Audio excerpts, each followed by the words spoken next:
having our second leg of fourth monthly session. And in this pandemic, with this COVID-19, we have a new contract, new social contract. So for the Indian Rheumatology academic aspect is concerned, and it's very successful. And I think all the people are enjoying this one. Today, we'll be having predominantly scleroderma related issues. Along with Latika, we'll deal with myositis. What are the recent updates? And Shindu Johnson from Toronto has kindly agreed to contribute her scientific issues so that we all will be benefited. So let's initiate the program. Today we have Dr. Narsimulu, our former president and of Indian Rheumatology Association, along with Shenoy, the most vibrant, dynamic treasurer, come secretary as well, come president, everything. He is doing all, taking all the trouble to make this format very successful one. So let's initiate. Dr. Narsimulu to take up and initiate. Thank you, Dr. Kalken. Nice to you see that under your chairmanship, regular CM is happening, even though we couldn't do Irakan. And next, hopefully, we do Irakan in Hyderabad successfully. By the time COVID will get settled. Yeah. So thank you for your kind words. I will take the pleasure of introducing Dr. Litika Gupta. Dr. Litika Gupta, she is Assistant Professor, Department Immunology, SGPG, Lucknow. She is a very young and dynamic lady. She has good work. She has done a good number of publications. She is a dynamic leader in the Sanjay Gandhi Institute. And Litika, without taking much of your time, I request you kindly go ahead with your talk. Thank you, Dr. Simulu, for the very kind introduction. And also, I'd like to thank IRA and Dr. Pandey and all on the team for having me on board for today's wonderful session. So, oftentimes while treating myositis patients, I've wondered if autoantibodies in myositis are pathogenic or just an epiphenomenon. And today we will walk through the answer to this question together. But before we do, what we need to know is we need to know this because suppose we have this scenario where a patient is on a wheelchair, they're wheeled into your clinic with a report of ANA, which is positive, and the pattern is cytoplasmic. And the myositis-specific autoantibody says anti-SRP, and the CPK is off the charts. So this is an open and shut case. No one would doubt the diagnosis. Yes, this looks like necrotizing myositis, and we don't really worry here. But once in a while, you have this smart IT professional who's changed jobs and he got a routine bloods done. And because he's smart and reads medical literature, he got an ANA done. And his ANA also turns positive and is cytoplasmic. He's otherwise fine, but a myositis-specific autoantibody is positive. He has anti-Jo1, although he's otherwise fine and has no symptoms. CPK is normal. Now here you're forced to wonder, he's okay, but for how long? So the answer lies in the question, are the autoantibodies pathogenic and what will happen down the line? So the concept of myositis-specific autoantibodies, these are highly specific. And the reason we think that they may be pathogenic is that they're extremely rare in the general population, to the tune of less than 0.01%. And even in the other CTDs, they're hardly ever seen. The others are myositis-associated antibodies, which although fairly specific, they are much less so as compared to the myositis-specific autoantibodies. And these can occur in the other CTDs and sometimes reported in the general population. In fact, Rho52 and Rho60 may be seen in as many as 1% of the general population. So while we leave the latter, the discussion of the MAAs for another day, let's go over the various MSAs one by one. But before we do, if we were in the last decade, then the key insights that we had were, like most of the diseases, there are environmental factors which affect the genetically predisposed. And then there is a mixed bag reaction, various innate immunity and adaptive immunity, and that culminates in muscle inflammation of various patterns, which may be different in polymyositis and dermatomyositis. Now, these are the autoantibodies in myositis, and more numbers are being increasingly recognized in the current era due to better tests and technical support. Now, the interstitial lung disease is seen in this group, while TIF1 and NXP2 are associated with cancer. We will go over one by one. And first, let's touch upon the amino-acyl tRNA synthetase, which is a tRNA complex, and the antibodies to these, which are the ARS. Let's go over these first. Now, most of you would have heard about lupus and how the autoantibodies, the anti-chromatin and anti-dsDNA are pathogenic in lupus. And it's mostly that these form immune complexes with the antigenic targets, and these immune complexes have delayed clearance and then they trigger interferon activation. So this is what you would all be familiar with. And a similar story is now emerging in myositis as well. Now, anti-Jo1, particularly when they are present with Rho52 or Rho60, which is very common, almost in 60% of those who are Jo1 positive. Now, these can combine with the RNA protein complex, which is their prime antigen, and lead to an exaggerated interferon alpha response. Now, the complex is very important for triggering this reaction, as shown in this experiment, where if you administer RNases, then the levels of interferon alpha fall. While that was about the antibody, per se, the antigen, that is the histidyl tRNA synthetase, even this can induce myositis in a mouse model. So in a mouse, so the authors of this paper, Dana Asherman et al. From the Pittsburgh cohort, they took a muryl histidine tRNA synthetase fusion protein and they immunized these mice. So RAG2 knockout mice are those who would not have any T or B cell response, and TLR4 knockout would have an abrogated innate immune response.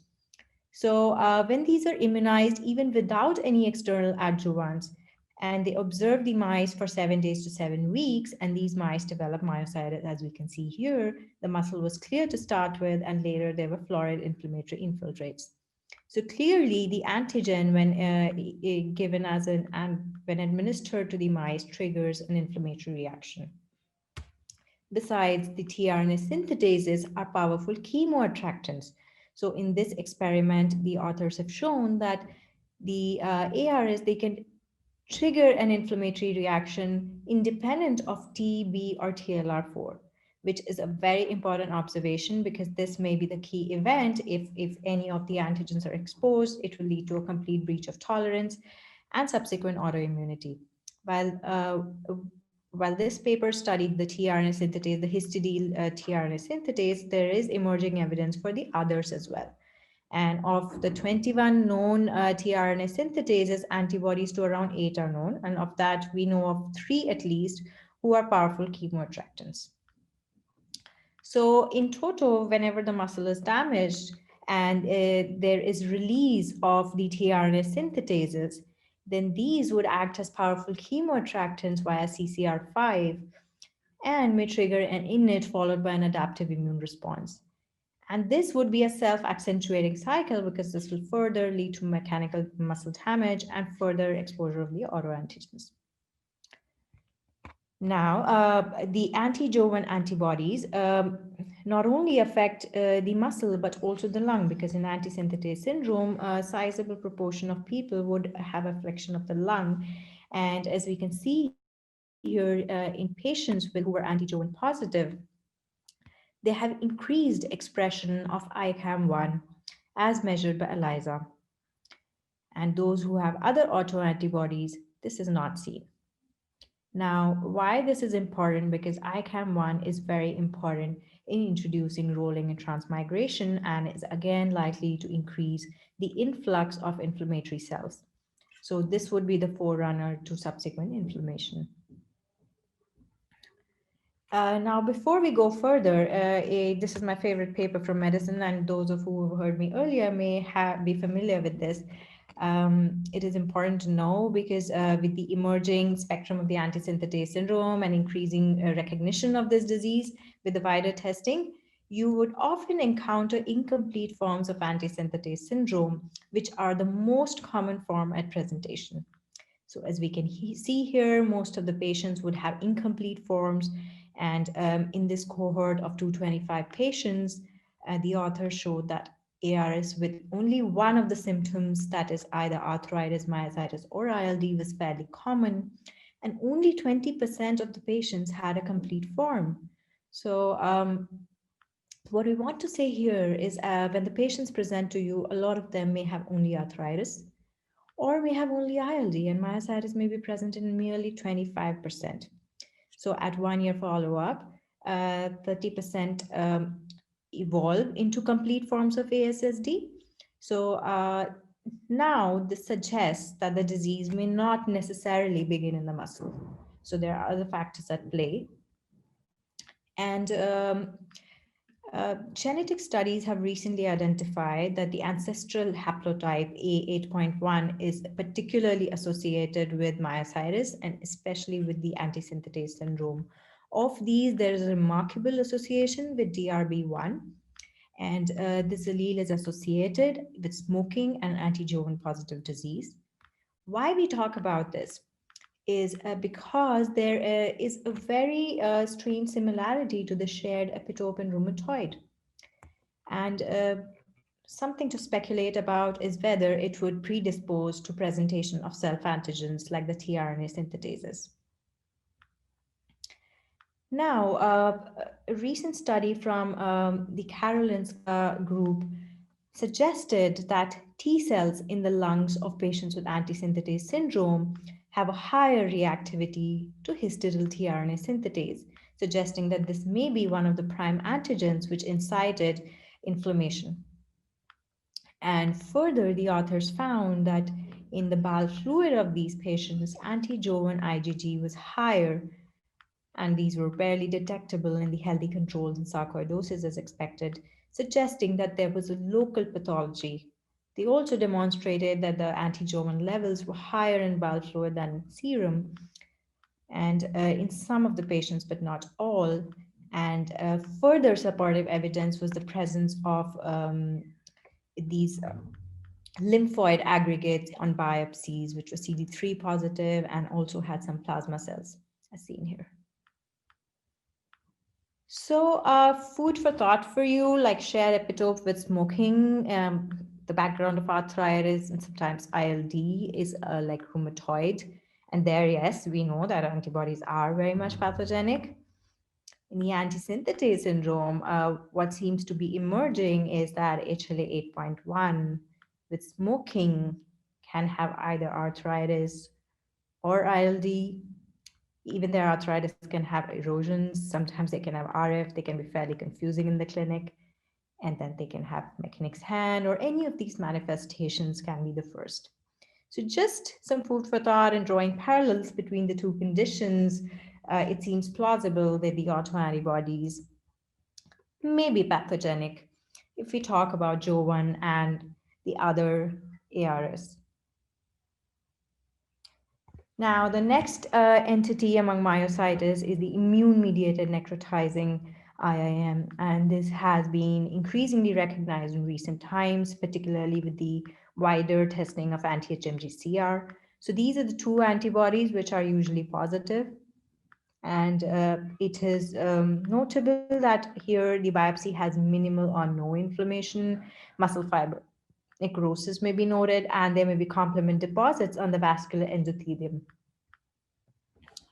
Now, the French group has done a lot of work in this area, and in fact, this year itself, they came up with this paper in Annals of Rheumatic Disease, where they demonstrated the in vivo pathogenicity of autoantibodies in this condition. So here, they took anti-SRP antibodies from patients of immune-mediated myositis, and they administered these to mice who were either RAG2 knockouts, so no T or B cell mediated inflammation, or complement knockout mice, and they observed them for 7 days. Further, they used transducers and this grip test. So these were the tests administered to check for muscle strength. And as we can imagine, the muscle strength declined rapidly in these mice, suggesting that these antibodies indeed did have an effect. And they could see that there were macrophages and sometimes, and there were inflammation which was around the capillary loops. And when they administered, they gave extra complement in those who were complement knockout mice, then there was florid inflammation flagging the capillaries. So this suggests there is a vasculopathy in these patients, which is typically occurring around the vessels, which is mediated by the antibody. So endothelium and complement activation is the pathway, which has been further elucidated in other papers. So if you were to ask if myositis autoantibodies are pathogenic in immune-mediated myositis, necrotizing myositis, yes. And it supports a very important role for plasma exchange because the treatment of this condition was relatively in a gray zone until now because of the few number of cases described worldwide. Now, further coming to myositis and cancer, now this has been an enigma for quite a while because a lot of patients who have cancer go on to develop myositis and they may have anti-TIF antibodies. Now, the question is, why did these antibodies appear in these patients? Is it because the tumor produced anti-TIF, produced the antigen, or is it that the muscle injury triggered these antibodies? Now, anti-TIF antibodies can be of three types: alpha, beta, and gamma. Beta is extremely rare, less than 1%, but most of the times it's alpha and gamma together, it's 60%, and 30% can be gamma alone or alpha alone.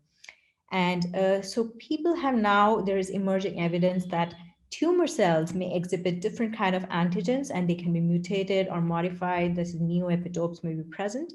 And here is where the breach in immune tolerance occurs and the antigen presenting cells get activated and leads to a T cell immune response and also B cell response and production of anti-tumor antibodies. So while this may be a normal body reaction to eliminate the tumor, it may eventually result in epitope spreading, cross-reactivity, and further breach of tolerance. And this, it may end up targeting the muscle, skin, and lung cells and lead to further autoimmunity. And people have shown that the antibody profiles, in fact, do not remain the same in the same patient. They may evolve over time, and also depending on the patient's stage of cancer, it may evolve. So it's not a bolt out of the blue, but rather a slow process where there is spread and epitope spreading and increasing cross-reactivity and damage. In progression of cancer may correlate with the enhanced deregulation of the key signaling pathways. So there is also a proposed inverse relationship, as we see here. So patients who have more autoantibodies, so they may be relatively protected against mortality, and cancer with dermatomyositis may be further protected. Although this is speculative as of now, but there's studies ongoing in this area. And in fact, the TRIM24, which is another name of the TIF antigen, when it is overexpressed, then sometimes there may be decreased survival. So while this exact association is being investigated, but there are speculations that cancer tissues may also express other myositis antigen, not just TIF, but also MI2 and NXP2. And there are studies to the same effect. Now, once the primary hit is over, it doesn't really matter because the muscle is diseased, and the disease or the damage triggers a regenerative process. And these regenerating fibers, the myoblasts, it is shown that they express higher level of autoantigens in general. And for example, these are the two antigens which are expressed by the two proteins which are expressed by neonatal muscle fibers. So as you can see, PM and DF have more younger muscle cells. And as the muscle cells grow older, then the antigen expression goes down. So clearly there's some process we don't know. It's also a chicken and egg situation. So we don't know what came first, whether they got damaged or because they had a myoblast, the autoimmunity was triggered. But hopefully we would be able to answer this in the next few years. Now, there is little data on these newer forms which are being described. But yes, drawing parallels from the others, it is possible that, yes, they may be pathogenic. So the take-home message for today is that myositis antibodies are specific, And the ARS group, they exhibit a strong pathogenic link. Key pathogenic insights are largely emerging, and it seems that damage may expose the antigen and trigger an antibody production, epitope spreading, and further damage. So it's a vicious cycle. Once triggered, there's no end to it. And then certain forms may possibly be an epiphenomenon, although that's subject to further investigation. Thank you. Happy to take questions. Thank you, Dr. Litika, for excellent talk on pathogenic and epiphenomenon of antibodies and myositis. Excellent talk in a brief and brisk and very illustrative, making the things very clear. Role of antibodies and myositis. What is the prevalence of various type of ARS? So the ARS Yeah. are usually present around 20% of all myositis. And depending on whether it's dermato or poly, it may be around 40% of them. But it also differs in the populations. In the Japanese, it may be slightly less, to the tune of. This question is from Shanmuganandan. One more question, Shanmuganandan only. Which is the best kit for myocyte profile or best lab for myocyte profile? So right now, the most clinically conducive is the immunoblot, because the other assays, the gold standard is not yet available in India. We're working on it, but it's not out yet, and it's labor intensive. So immunoblot is easy and relatively inexpensive at around 4,000 Indian rupees. Okay, I'm going fast because I want to finish this session very in time. Is ARS associated with overlap? Again, Shanmuganandan. Is ARS associated with overlap? So ARS classically does not come under overlap myositis, but PMSCL antibodies are overlap myositis, and now there's emerging evidence that they may have some overlap, particularly in terms of genetic predisposition and some clinical features. Yeah. Next question from Chanchal Gera. Is the cancer screening required in myositis? Yes, cancer screening is definitely required in the group that is high risk. So yeah, which is age dependent, and anti-TIF positive, anti-NXP2 positive, and those who are antibody negative or have other clinical risk factors. And then what type of screening? You mean directly PET scan or any biomarker? That depends on the population. In the Indian population, depending on the age-specific cancers, which are common, age and gender specific, we will go by that. Okay. And next from Pramod. Thanks for wonderful presentation. Okay, I want to ask does myositis manifest early or late stage in cancer? Is there any specific antibody phenotype which is specific for cancer? So myositis antibodies are usually, myositis occurs within first 3 years of the cancer, but cancer can also be diagnosed later. Yeah, we appreciate it. Yeah, 96%, 95 to 99% within 3 years. Again, Shanmuganandan, how to join Myoin? Myoin registry. Myoin. We can talk about it later. Latika, okay. Yeah, so I can ask one question, sir. Can I ask one question? We have 3 more minutes. Latika, next question, Amit Sharma. Can you have multiple antibodies in myositis? Yes. So the myositis specific antibodies, as we saw, they're very specific. So it's extremely rare to have 2 MSAs together. You need to retest if it is there, or you check the intensity. But the myositis associated can be present with the MSA. Like Jovan and Rho52, they usually go together. They can go together. Yes, I agree with them. Then Dr. Naveen, why MSA are mutually exclusive? So the answer to why may actually lie in the pathogenesis question, you know, but no one has looked at it yet. And one more name is not mentioned. As shown in one slide, a patient walking with only cytoplasmic pattern positive, no symptom. Will you treat patient for preventing asymptomatic to symptomatic presentation? Definitely not yet, not without evidence. But the question is he really asymptomatic? So you need to dig deeper into that. Some of them may have dyspnea in the lockdown, they're not walking. You need to scan, get a CT of the chest. They may be having ILD sitting there. So, Madam, sometimes it do happen. CPK elevated, no muscle weakness, only constitutional symptoms, antibody positive. I think we have to treat. But you will observe. You will definitely follow them 3 to 6 monthly. But CPK elevated high means they're going to have a muscle inflammation.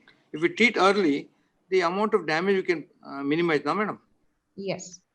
Yeah. Then Dr. Bhupa Bhalla, is cancer screening required in M2 positive dermatomyositis?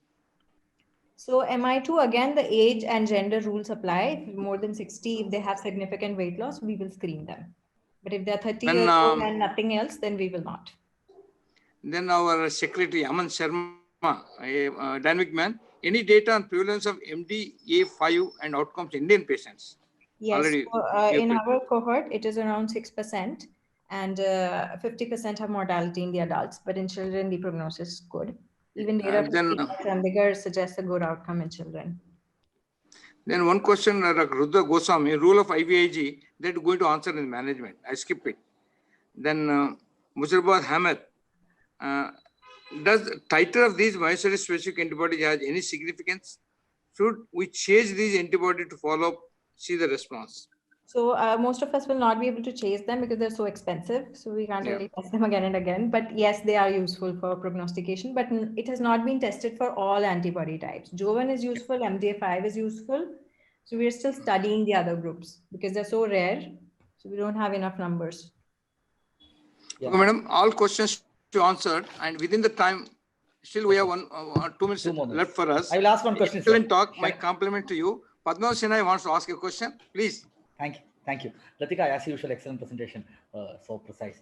My question is regarding COVID and MDA5. We have one patient who is COVID positive, has an ILD, but now an anti-MDA5 is strongly positive.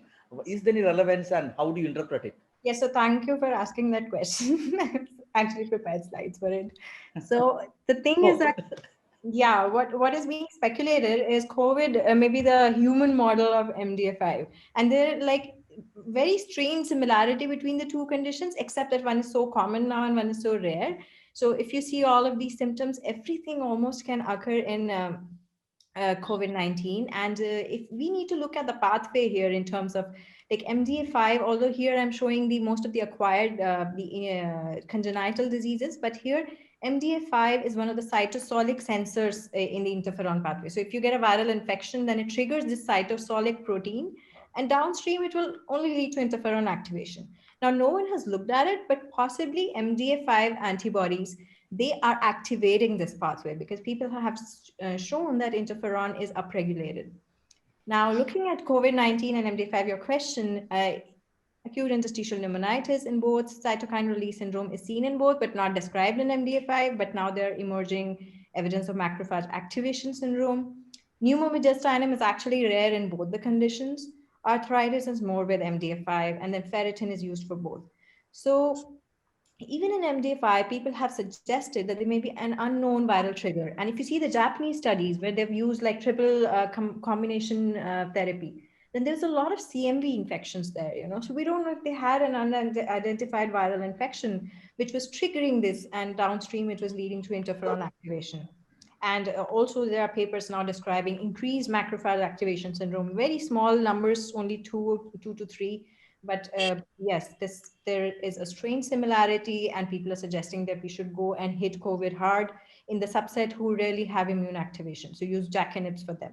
Thank you, madam. I over to Dr. Padmanabhan for next session. Thank you, sir. Thank you, sir. You're on time, sir. Now, thank you, thank you, Narasimhan sir. And it's my pleasure duty to introduce Dr. Banwari sir, Banwari Sharma, ever dynamic secretary of Indian Rheumatology Association, like elder brother. He's now guiding all of us into not only into rheumatology, into spirituality also. He has been he's based in Jaipur, runs his own center. He has had he's been trained from Sanjay Gandhi Institute. After that, he started his own center, and very successful practitioner. And not only practitioner, he is up to date with science and guides also of us. So for me, he is the one, he gives a lot of ideas, new ideas, a lot of rituximab, and a lot of stuff. Thank you, Banwari sir. It's a pleasure have you back on IRA forum. Long time not seen you. So over to you. Eagerly waiting to hear new ideas in managing difficult myositis. He has a huge cohort of myositis patients whom he treats us in a different way rather than any one of us. So over to you, sir. Good evening, everyone. At the outset, I would like to thank IRA EC, then Secretary Dr. Sapan, and President Dr. Alkentu Ghosh for giving me this opportunity to discuss this important topic, management of difficult myositis. Since they have given difficult myositis management, I wonder there should be simple myositis also. But I believe all myositis patients, they have difficult to treat or really challenging. But simple myositis could be patient of myositis with mild disease or without any poor prognostic features or with monophagic course or patients with treatment responsive disease like NT-Me2 dermatomyositis. Well, difficult myositis is refractory myositis or chronic recurrent myositis requiring high dose of steroids to maintain low disease activity or remission, or patients with or myositis patients with extramuscular features, particularly interstitial lung disease or calcinosis.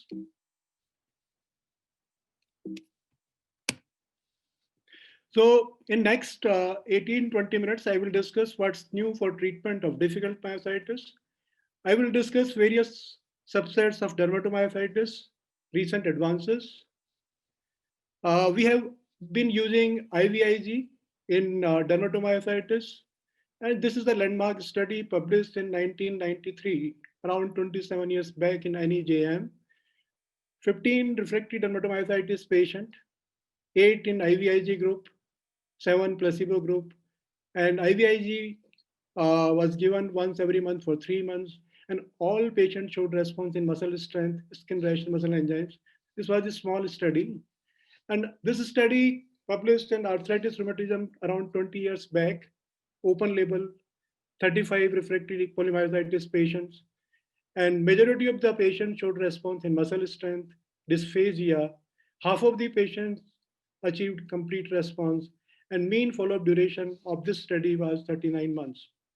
So these were the two studies uh, on the basis of which we were using IVIG in inflammatory myositis. And this PRODERM study, recently presented in ACR 2020, efficacy and safety of IVIG in active dermatomyositis, randomized double-blind multi-center placebo-controlled phase 3 trial. This is the largest study till date. 95 dermatomyositis patients were included. Mean age was 53 years. 2/3 of the patients were female. Patients were randomized in 1:1 ratio in IVIG or placebo group. This study was divided into two phases. First 16 weeks, double-blind placebo-controlled phase. In this double-blind placebo-controlled phase, IVIG group patients were given 2 gram per kilogram IVIG every month for 4 months. And after 4 months, the next 24 weeks period was the open label extension phase. In this phase, all patients were given 2 gram per kilogram IVIG every month for 6 months. Primary endpoint of this study was the proportion of responders in the IVIG as compared to placebo at 16 weeks. And response criteria was 2016 ACR ULR myositis response criteria. That is at least 20-point improvement in total improvement score. And there should not be any clinical worsening at 2 consecutive visits up to week 16. And look at the results. Proportion of the responders at 16 weeks in IVIG arm, 37 out of 47 patients responded as compared to 21 out of 48 in the placebo arm. Time to response, it was early in IVIG, it was 35 days as compared to 115 days in placebo arm. And moderate improvement was significantly high in IVIG. That was total improvement score of more than 40 points, seen in around 70% in the IVIG group as compared to 23 in placebo group.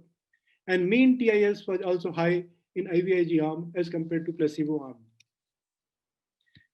At week 40, proportion of responders and mean TIS was same in both the groups.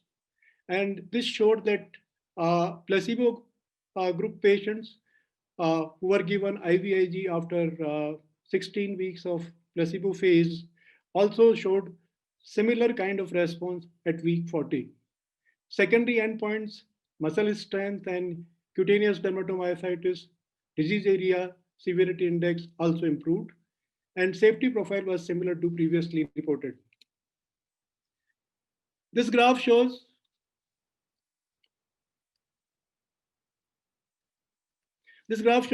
response of IVIG at 16 weeks. You can see that IVIG arm patients responded at 4 weeks as compared to 16 weeks or 115 days in placebo group. And then mean total improvement score. At 16 weeks, this mean total improvement score was significantly high in IVIG group as compared to placebo, but at week 40, the response rate was similar in both the groups. So this is the first large international phase 3 placebo-controlled randomized trial demonstrating the efficacy and safety of IVIG in patients with dermatomyositis. Now comes JAK inhibitors in dermatomyositis.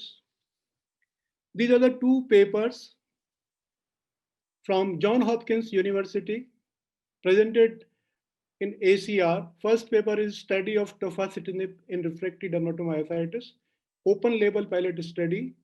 This was presented in 2018.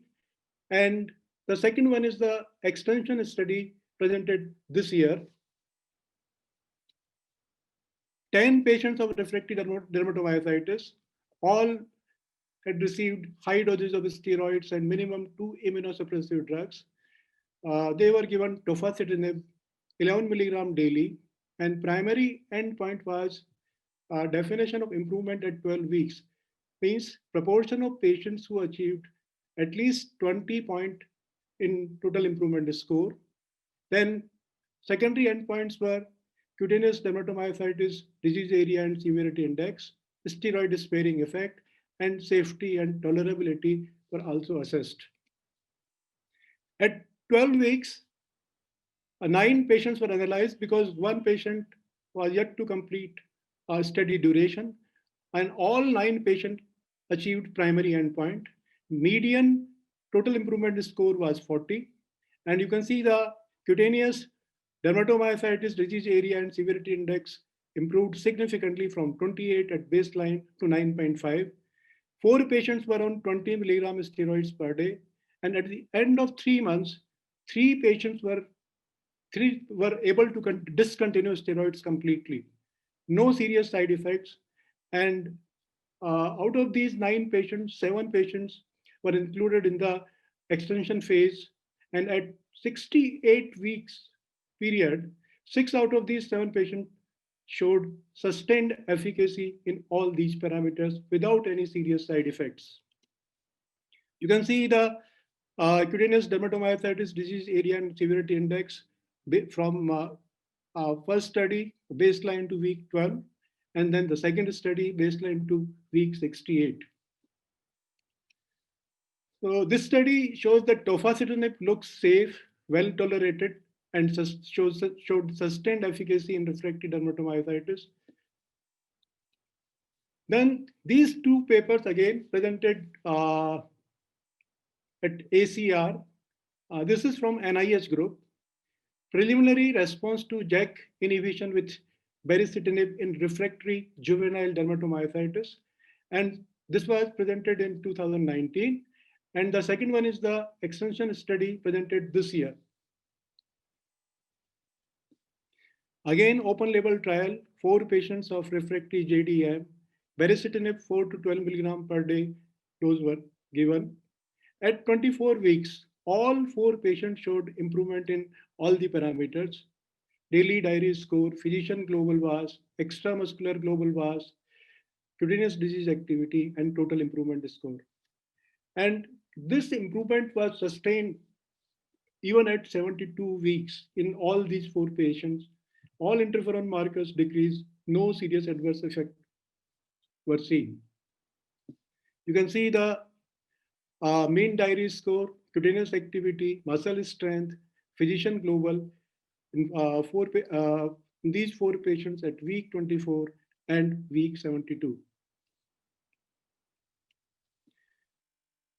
So baricitinib looks safe, well tolerated, and shows sustained efficacy in refractory JDM in this open label long-term study. Then these two case reports published last year. Successful treatment of extensive calcification and acute pulmonary involvement in dermatomyositis with JAK inhibitor tofacitinib. You can see the calcinosis at fingertips and palm before starting treatment, and after 16 weeks of tofacitinib, there is significant improvement.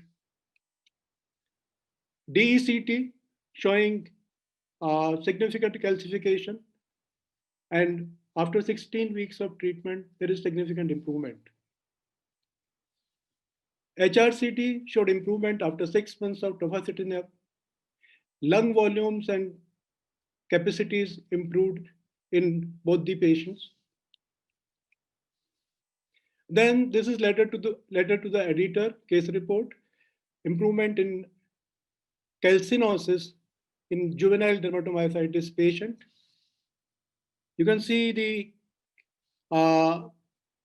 significant calcinosis at thigh muscle in first patient, and that is improved after giving treatment of tofacitinib. And in second X-ray pelvis, there is significant calcification that is improved after giving tofacitinib. Then this is tofacitinib citrate for refractory cutaneous dermatomyositis, later published in JAMA Dermatology. 3 patients, 1 amyopathic dermatomyositis, 2 classic dermatomyositis. All 3 were treated with multiple drugs, no response. So finally, they were given tofacitinib, and all 3 showed improvement in cutaneous dermatomyositis disease area and severity index. You can see from a change from 30 to 14, 23 to 10, and 32 to 25. This is the improvement in the dermatomyositis rash after 3 months of tofacitinib. So looking to these short studies and case reports, it looks like that tofacitinib is effective for refractory dermatomyositis, juvenile dermatomyositis, calcinosis, even at ILD. So it works on all 3 structures, skin, muscle, and lung. No new safety issues. Large trials are needed to confirm these results. Then comes MDA5 antibody-associated dermatomyositis. As we all know, that this subset of dermatomyositis, these patients are prone for rapidly progressive ILD and vasculopathy. And most of the studies have reported 6-month survival rate of around 40%. So they have very rapidly progressive lung disease and high mortality rate. They have Gotran's rash, palmar erythema, and vasculopathy. That is ulceration at Gotran's rash and ILD. This study was published in European Journal of Dermatology last year. Clinical features and poor prognostic factors of anti-MDA5 antibody positive dermatomyositis with rapidly progressive interstitial lung disease. This was the retrospective analysis of 75 dermatomyositis patients from Japan. Mean age of the patients, 46 years. 50 patients were of dermatomyositis and 25 patients had amyopathic dermatomyositis. In all patients, malignancy survey was done. Anti-MDA antibody assay was done by enzyme immunoassay. 1/3 patients were positive for anti-MDA5 antibody, 28 out of 75. And rapidly progressive interstitial lung disease was defined as respiratory failure in 3 months from onset. And you can see the demographic and clinical characteristic of anti-MDA antibody positive patients as compared to anti-MDA5 antibody negative group. Amyopathic dermatomyositis, half of the patient, 53.6% patient of anti-MDA antibody positive had amyopathic dermatomyositis. Gotran's papule, palmar macules, skin ulcers were more commonly seen in anti-MDA5 antibody positive group. Then all these patients had ILD, and 57% patient had rapidly progressive ILD as compared to 2.2% in the anti-MDA antibody negative dermatomyositis group. Then these patients had high ferritin and KL6 level. And out of these 28, 16 patients had rapidly progressive ILD. And in these 16 patients, they analyzed the survival. And they found that 9 out of 16 patients survived. And then they assessed the treatment, initial treatment. And patients who were given triple therapy from beginning, that is high dose steroid, calcineurin inhibitor, and intermittent cyclophosphamide, showed better survival. 8 out of 9 survivors received high dose intensive triple therapy from beginning, while in the non-survivors, only 2 patients received intensive triple therapy, while majority received either monotherapy, that is high dose steroid, or steroid plus calcineurin inhibitors. The author concluded that early treatment with triple therapy, including intravenous cyclophosphamide, may improve the prognosis of rapidly progressive ILD. Then comes this study published last year in NEJM, tofacitinib in amyopathic dermatomyositis associated ILD. Case series with comparison to historical controls. 18 consecutive patients enrolled. All were treated with steroids plus tofacitinib 5 mg BD. 32 patients who met the same criteria from 2014 to 2017 and received conventional treatment were historical controls. Inclusion criteria: adult patients, amyopathic dermatomyositis diagnosis, positive for MDA5 antibody, ILD, and predicted FVC of at least 50%. They excluded patients who had associated CTD or underlying malignancy or concomitant infection or ALT elevation more than twofold. This is the demographic, clinical, and treatment profile. Most of these patients had early ILD. You can see the duration of ILD was 1.4 months. Most of these patients had ILD of less than 3 months. And exposure to immunosuppressant, if you see, most of these are immunosuppressant naive. Only 2 patients had received cyclosporine and 1 patient was given mycophenolate mofetil. So they used tofacitinib upfront in the management of these patients. And look at the results. Survival 6 months after the onset of ILD was significantly higher among the patients in the prospective group. 18 out of 18, 100% patients survived as compared to 25 out of 32 patients in the control group. The ferritin level, FVC level, diffusion capacity, and findings on HRCT also improved in tofacitinib group. You can see the graph, survival. In tofacitinib group, all patients survived. This is ferritin, improvement in ferritin after 6 months. Then improvement in the FVC and diffusion capacity. So this study shows that JAK inhibitors has potential in the management of amyopathic dermatomyositis. Randomized double-blind placebo-controlled trial is needed. So take-home message, the first large randomized control trial showed efficacy of IVIG in both skin and muscle manifestations of dermatomyositis. Promising role of JAK inhibitors in all subsets of dermatomyositis needs confirmation in larger trials, and aggressive combination immunosuppressive therapy improves survival in anti-MDA5 antibody positive, rapidly progressive lung disease. Thank you. Thank you, Dr. Banwari sir, for that excellent talk, summarizing what is new and what is the new evidence which has come up in myositis. So there are 4 or 5 questions. First from Prashant Chotalia. He has asked how to define or identify refractory myositis. How do you define? And when do you call a myositis a refractory myositis? Basically, in myositis, for the first line treatment is high dose steroids. And most of the rheumatologists use immunosuppressive drug as a steroid sparing agent from beginning in majority of the myositis patients. Particularly if myositis, a patient has aggressive myositis or patient has poor prognostic features. After 6 weeks, after 4 to 6 weeks, we start tapering steroids. And when we taper down steroids, if patient relapse or if patient requires higher doses of steroids, even at that moment, uh, we can assess, we can say that patient is not responding. So either we have to increase the steroid dose or we have to increase the dose of the additional immunosuppressive drug. 3 months, at the 3 months point, if patient is not responding, we can say that patient is having refractory myositis.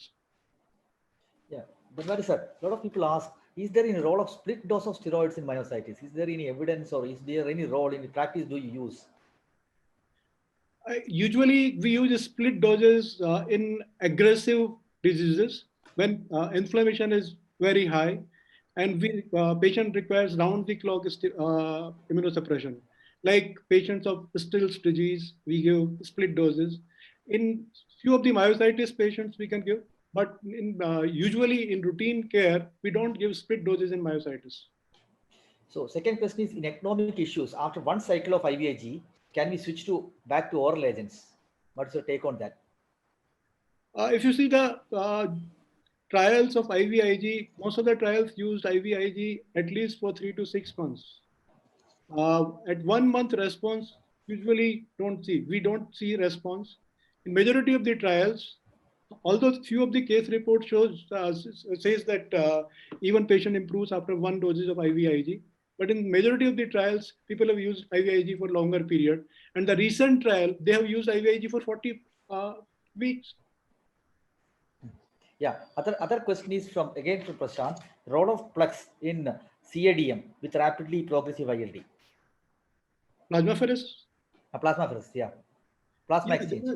There are studies shows the early initiation of plasma exchange of plasma therapy is effective in anti-MDA5 antibody positive, rapidly progressive ILD. There are reports, positive reports, but there are reports that says that there is no significant improvement also. Yeah. What is the role of in refractory post-viral myositis? There are a lot of reports from different parts of country coming now. Is it tofacitinib useful, and how do you approach them? This post-viral myositis. Actually, in post-viral refractory post-viral myositis, if symptoms of myositis persisting after 3 months or 4 months, we treat them as just like inflammatory myositis. And if you see the etiopathogenesis of inflammatory myositis, viral trigger is important factor in most of the etiopathogenetic factors in myositis. Regarding tofacitinib, we don't have much data. These are the few initial short case series and case reports. So it's difficult to say. I have never used tofacitinib in myositis till date. Dr. Avinash has asked one question. Besides autoantibodies and rapidly progressive interstitial lung disease, what are the other predictors which point towards need of aggressive treatment? In MDA5? No. Apart from autoantibodies and RPILD, what are the other predictors of aggressive disease? In RPILD. Apart from these two, yeah, sorry. Basically, very high serum ferritin level, KL6 levels, and low partial pressure of oxygen at first visit. These are the three important prognostic markers. Thank you. We are running out of time. I think, thank you, Banwari boss, for that excellent talk. And I would like to... Three minutes are there. Can I have one question? Please, sir. Banwari, you didn't cover rituximab. Sir, basically it was 20 minutes time. Yeah. But a lot of data rituximab, refractory myositis. There are so many things, so many other things also to cover. It was very...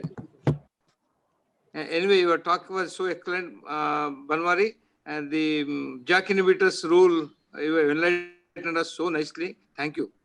Thank you, sir. Thank you. Thank you. Hand it over to Narasimhu sir for the next session. Thank you, my friends. Excellent. Two talks are over, and the two talks are there. Now the third talk, potential target in scleroderma. My friends, scleroderma is one disease. In the beginning of my rheumatology career, we used to scared of treating scleroderma. Any scleroderma patient coming, my colleagues used to secretly exchange their patient files to them. We used to avoid treating scleroderma.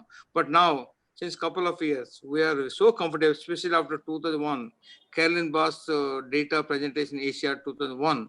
A lot of insights have come in the management of scleroderma. Now, this challenging disease for the rheumatologist, and the title is very challenging. Potential target in scleroderma are going to treat the skin, dysphagia, ILD, Raynaud, secondary vascular. So many things are there in scleroderma. What are you going to target? Am I right? For this, the speaker is excellent and not other than the Geeta Bali Sarkar. She has done DM rheumatology and she's working in the Calcutta. You know, Calcutta once it was the capital of India. Now Geeta Bali going to head us and to management for this scleroderma. What are the targets we have to do? And she has excellent biodata, 2 publications, best clinical award in Irakan 2017. I think it is Lucknow. And I was just handing over my presidentship to Dr. Amita. Dr. Geeta Bali, please kindly enlighten us what we want to target in scleroderma. Thank you, sir. Thank you for your kind words. So at the outset, I would like to thank IRA for giving me a chance to be part of this ongoing webinar. So my topic is on potential target in systemic sclerosis. Systemic sclerosis is an autoimmune disease of unknown origin, which has a diverse clinical manifestation, diverse treatment response. So which is characterized by the triads of vasculopathy, inflammation, and fibrosis, resulting in organ dysfunction. It has the highest mortality among the all rheumatic disease, about 65% in case of diffuse systemic sclerosis from the Canadian cohorts. So I'm going to discuss on what are the current treatment modalities, why we are searching for a new targets, what are the pathways that are involved in the pathogenesis, and what are the potential targets in this disease process. Current status for the treatment guidelines in the last 2017, in the EULAR guidelines, the A-graded treatments are for the Raynaud's and for the pulmonary arterial hypertension with calcium channel blocker, PD5 inhibitors, endothelin receptor antagonists, and prostaglandin analog. For the skin tightening, methotrexate and cyclophosphamide and stem cell therapy for the interstitial lung disease. Mycophenolate had showed a good response, but it does not grade it. However, later on in 2018, in the ERD, in the arthritis rheumatism, there is the expert opinion that has been opined as the mycophenolate among the first line of treatment for the interstitial lung disease. However, most of these drugs does not have any disease modifying effect. These drugs are trying to retard or trying to slow down the progression of the disease. So it's time to search for the new targets for us. So in the pathogenesis of systemic sclerosis, there is an interplay between endothelial injury releasing the cytokines and chemokines, which are acting on the inflammatory cells, T cells, B cells, dendritic cells, which release pro-inflammatory cytokines and pro-fibrotic cytokines, which change the macrophages into the type 2 macrophage, resulting in the activation of the fibroblasts and fibrosis. So I'm going to come one after another. So fibrosis, it is the hallmark of the systemic sclerosis. So it is very important that the pathway which involved we need to understand. So as all of us know, the TGF beta is the key cytokines which is acting through canonical pathway through SMAT and non-canonical pathway through tyrosine kinase and STAT3. And it is also saying that binding with the thrombin, endothelin receptors, interleukin 6, they activate the Ctd pathway, and it binds with the CREB binding protein and expressing the pro-fibrotic genes. In this activation of Ctd pathway, the embryonic pathway like Notch, WNT, Hedgehog pathway, they all activated through the aberrant pathway through beta-catenin pathway, resulting in expressing the pro-fibrotic genes, and extracellular metrics are expressed, resulting in the stiffening of the extracellular matrix, and which is sensed by the resident fibroblast, and it changes to the more fibrotic type of a fibroblast, myofibroblast, resulting in the fibrosis. And there is also increase in the expression of the NADPH oxidase inhibitor in case of systemic sclerosis, which results in the expression of reactive oxygen species, and it causes the mitochondrial stress, which can be sensed by the mechanical stress receptor like integrin, and it also augments the action of the TGF-beta. At the same time, this extracellular matrix, they are recognized as a dam by the TLR and secreting the interferons, and also it also changes in the balance of Th1 and Th17 type of the cells, resulting in more of the fibrosis. So it is time for us to target this main sites where already we have the molecules. So I'm talking about all the new ones. So first of all, the TGF-beta, which we can target with the frasulimumab and TLR Ceylon trials, integrin antagonist abituzumab, and NOx inhibitor as antioxidants, beta-catenin inhibitors, and Hedgehog pathway by pirfenidone, and JAK inhibitors. We have tofacitinib, we have imatinib, and IL-6 inhibitor tocilizumab, and also endothelin-1 receptor like bosentan, and LPA receptor. Very recently, it has been published, Geritas test, and also by direct thrombin inhibitor. As there is the down regulation of the PPRG, if we augment the PPRG gene, there is the less expression of the pro-fibrotic genes. So as an evidence, I would like to show the trials of the frasulimumab. They have given in two groups of a patient. In one group, they have given in low dose 1 milligram per kg on 0 and on the 4th day. And in another group, it was given on the 0 day with the 5 milligram per kg, and they have done the skin biopsy on week 3, 7, and 24, where they found that there is the gradual decrease in the expression of the pro-fibrotic genes, thrombospondin, as well as the cartilage oligomeric proteins, which is corroborate with the MRSS, which was initially declined, and again in the second dose, this is again gradually increasing. Very recently, there is the well-known trial, that is a census for the nintedanib, where it is seen in those patients who are already receiving for MMF4 at least for 6 months, and it is seen that there is a decline in the lung volume per year. It is seen about difference of 41 ml per year, especially less decline those who are getting the nintedanib.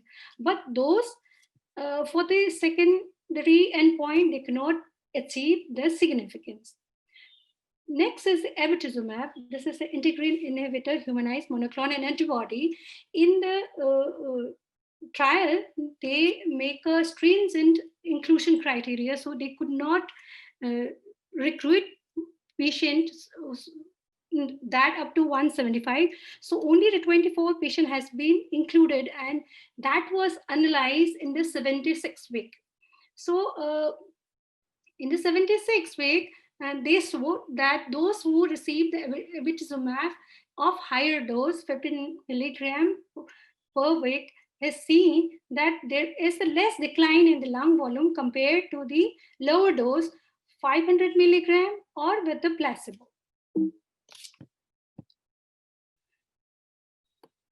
Next is the JAK inhibitor. So tofacitinib has been given in teen patient where it is seen that there is a progressive decline in the MRSs, which was most significant in 1 month and which was gradually, they have checked up to 3 months, and which is also seen that there is a maintenance of the FBC throughout the period of the tofacitinib. So comparison with the control, which is a historical control, they have seen there is a significant difference between the treated group and the control group. Next is the cannabinoid receptor modulator. Here in the phase 1 and phase 2, it is seen that there is a significant difference in the MRSs favoring those who are getting the cannabinoid receptors. But in the phase 3, they could not meet the primary endpoint. Pirfenidone is the approved drug in the idiopathic pulmonary fibrosis, but in systemic sclerosis lung disease, where they did not see any predicted percentage FVC or DLCO change. So, however, there was a significant adverse event was they found. So now the SLS3 is going on. So it is going to tell us more about this drug. One Indian study, which they have tested the pirfenidone double-blind placebo 17 in its group, they could not see any difference of primary or secondary endpoint at 6 months.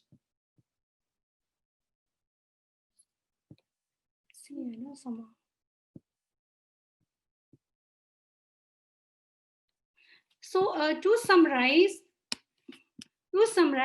so frasulimumab and tofacitinib, there is a improvement in the lungs, in the skin, and for the lungs, the nintedanib showed the improvement showed in the less decline in the total lung volume. However, other molecule could not comes to the conclusion. There are other molecules which is also in the pipeline. Next, the inflammation and autoimmunity. As endothelial injury is the initial stage from where the chemokine and cytokines are released, which attracts the inflammatory monocytes from the bone marrow to the blood vessels, which can be migrated towards the inflammatory site through other chemokines. So which can be kept in the circulation by the null 77s. And when the mast cell also having a role, which after degranulation TGF beta, there is a differentiation and change in the fibrotic tissue, and which myofibroblasts, ultimately there is a results in the fibrosis. And the other chemokines like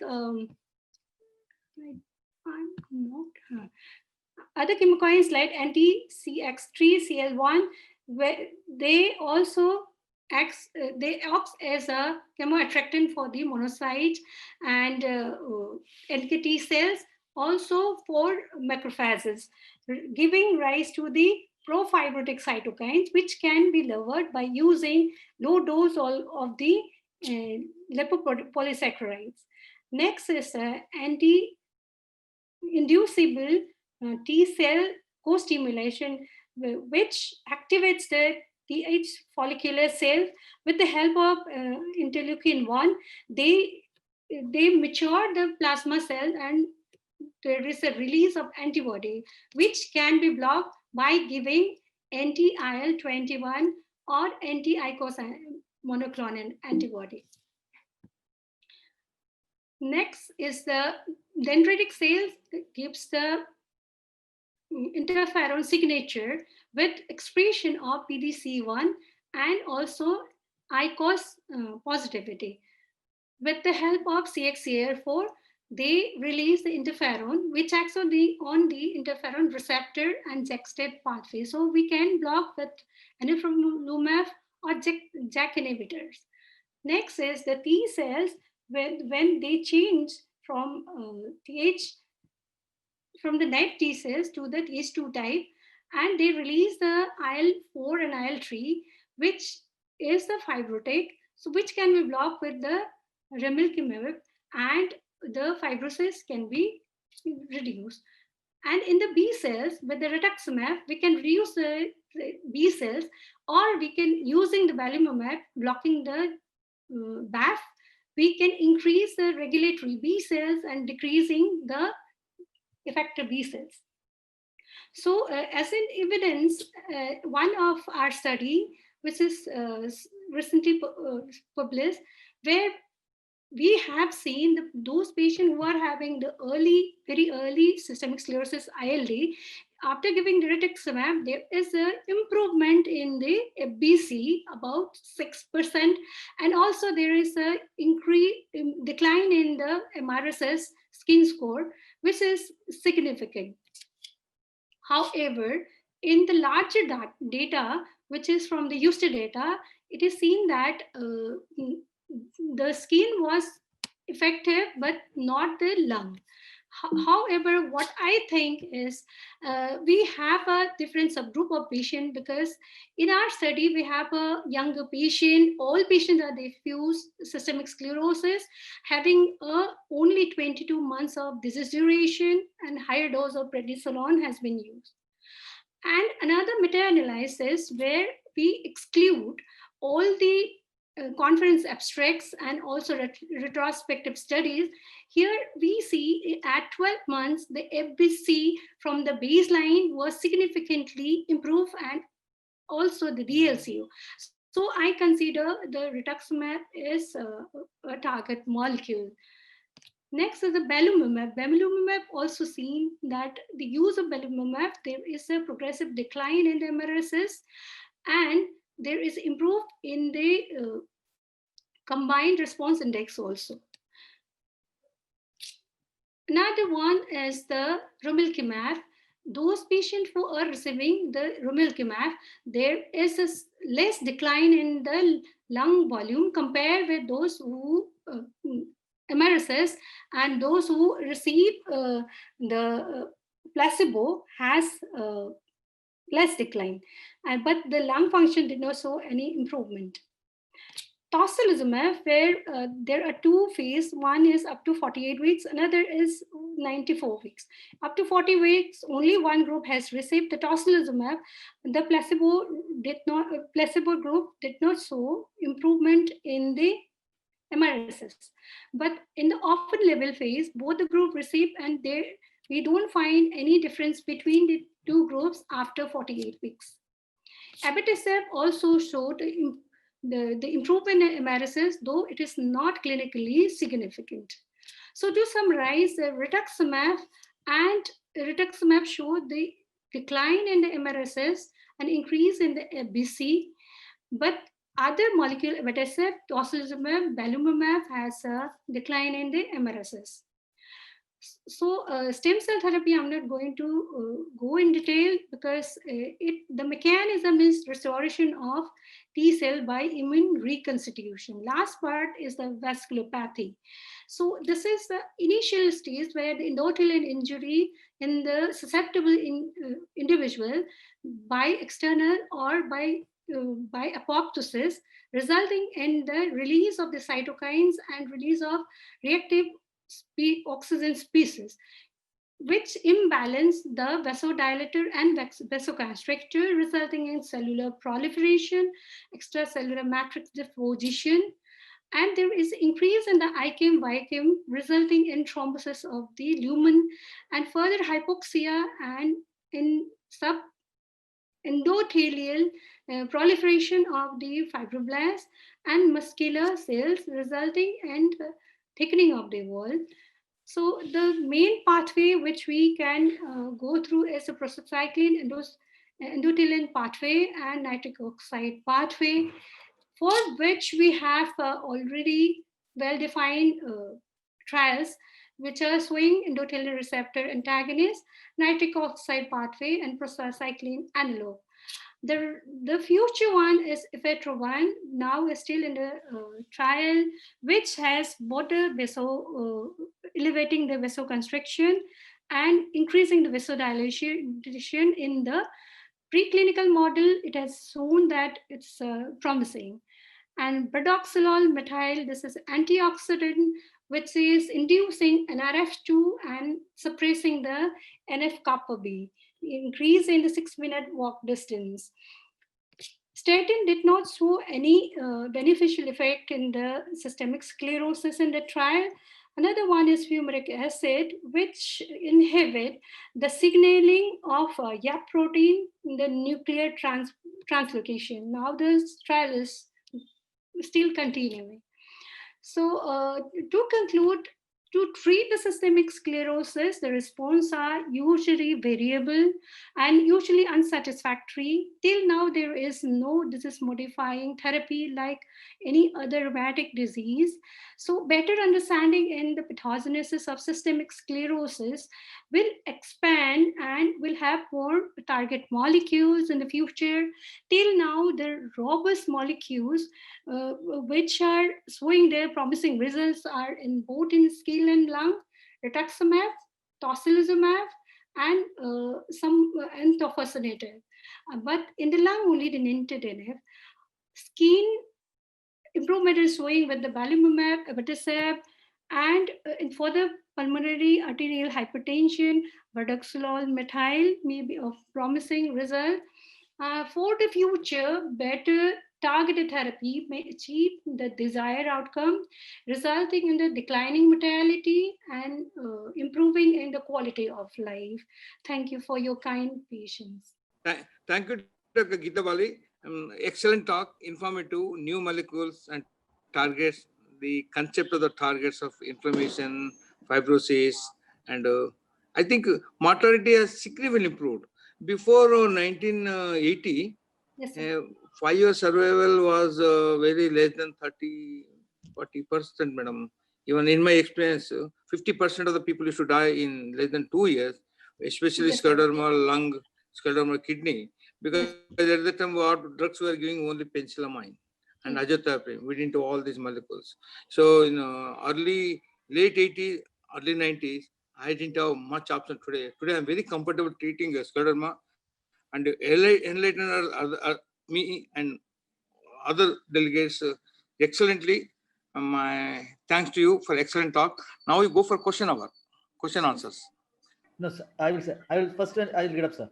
Sanjeev Kunte is asking, what is the dose of steroid in scleroderma with ILD? How long should you give? Is it lifetime or should we give steroids?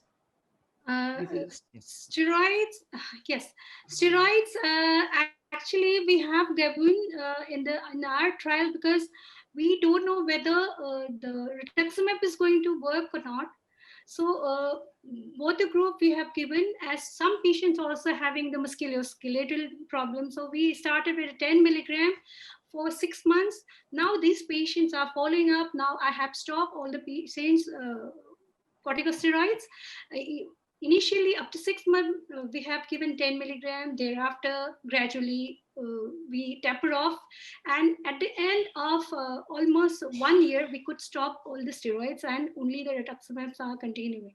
And on the other arm, we are giving other immunosuppressant. Madam, if you say, I want to modify this question. Yes. Caroline Plus data which published in 2002 of arthritic rheumatism, she told a group of patients were taking high dose steroid, high mortality. A steroid dose she wants to restrict less than 7.5 and as low as possible, as short as possible. Scleroderma steroids mortality is more. That's what she did. Any comments on that?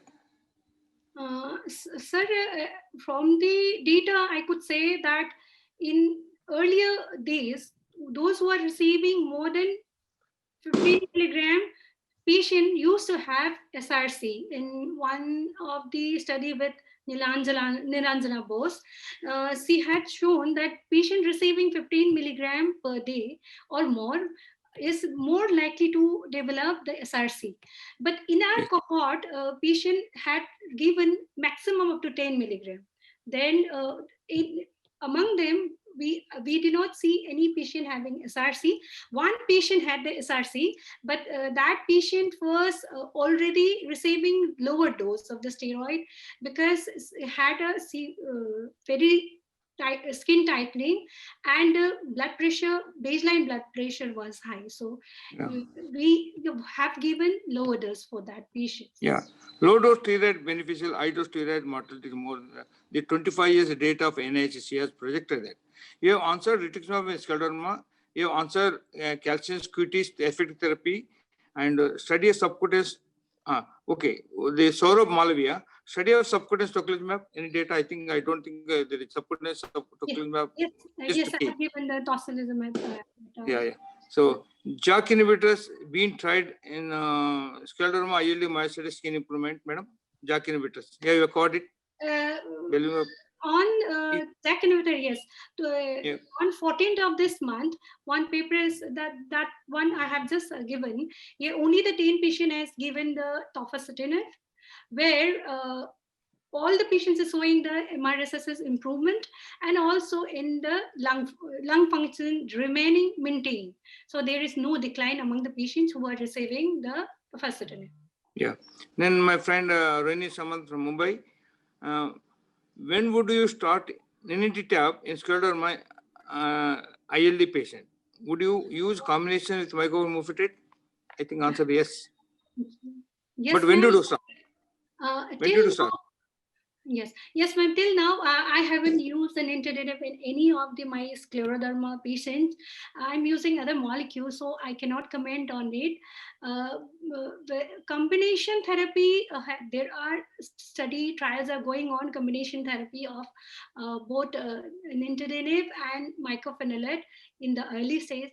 Also, other molecule, mycophenolate with rituximab also recital, which is going to see in next 2 years. Yeah, and Prashant, preferred drug for only skin involvement, no internal organ. Like some patient used to have severe skin tightening, so like contraction of joints, and also for skin also we need to give when the patient having very aggressive disease and very tight skin. Yeah, I think we have to go immune modulation there also. I agree, because skin tightening because of inflammation only. Yes. And treatment vascular fingers of tip ulcers you have covered. And how to differentiate disease activity versus disease damage in scleroderma? Each organ different, no? ILD skin scoring. We do have a skin scoring also, but we see other markers like CRP also, all the patients, and patient usually in the lung. If you are talking about the lung, so we see regularly we are following with the PFT, as we don't have the DLCO in our institute. So we are using the lung function. Currently we stop because of the COVID only, and we are seeing the other markers of inflammation side by side. Yeah, madam, one more important, and I want to highlight on this: why steroid causes renal crisis, systemic scleroderma renal crisis? Because whenever we refer to, especially non-nephrologists, pulmonologists, they use a high dose steroids for ILD. This is somewhat like responsive in the renal vessels to the vasospasm, resulting in change similar with that of the TT. Yeah, exactly. If you give enveloping maleate along with steroids, it protects the kidney. Yes. So the vasculopathy, it increases in a patient with steroid. Thank you, madam. In fibrotic NSIP, should we give more immunosuppression or more anti-fibrotics? Till now, we are using only immunosuppressive. We haven't started any of the antifibrotic as such. So it's difficult to say for us because we are giving rituximab, we are giving cyclophosphamide, we are giving mycophenolate and tacrolimus. We just started one of the studies. Tacrolimus. Yes, sir. And we see that those patients, like the data is not published as yet, but we see there is a stabilization of lung, which is comparable with mycophenolate. Then one more, my friend, Dr. Josna, ifetrotumab has a good results in ILD or only in skin? Till now, the preliminary data is showing the stabilization of lung, also improvement in the MRSS. Skin. Yes. Yeah. Treatment resources limited setting in a common issue is not going to answer. Role of antiplatelet anticoagulation in vasculopathy? Answer is yes. No. Vasculopathy antiplatelet, you know. The antiplatelet we are not using in the trial. It is seen that antiplatelet did not work. Rather, the new molecule which is working like anti-serotonin inhibitor, like they are going to work. This is not as antiplatelet as this is as an antifibrotic. And Madam, yes, sir. Madam, once again, my compliment for excellent talk. I am sure all these panelists will come to Hyderabad next year, Irakan in Hyderabad, and Padmanabh Chennai will facilitate all of you to come to Hyderabad. And I hope COVID will settle by the time Irakan in Hyderabad. We are a bit worried what's going to happen. And thank you for well prepared, well presented, well informative talk of yours.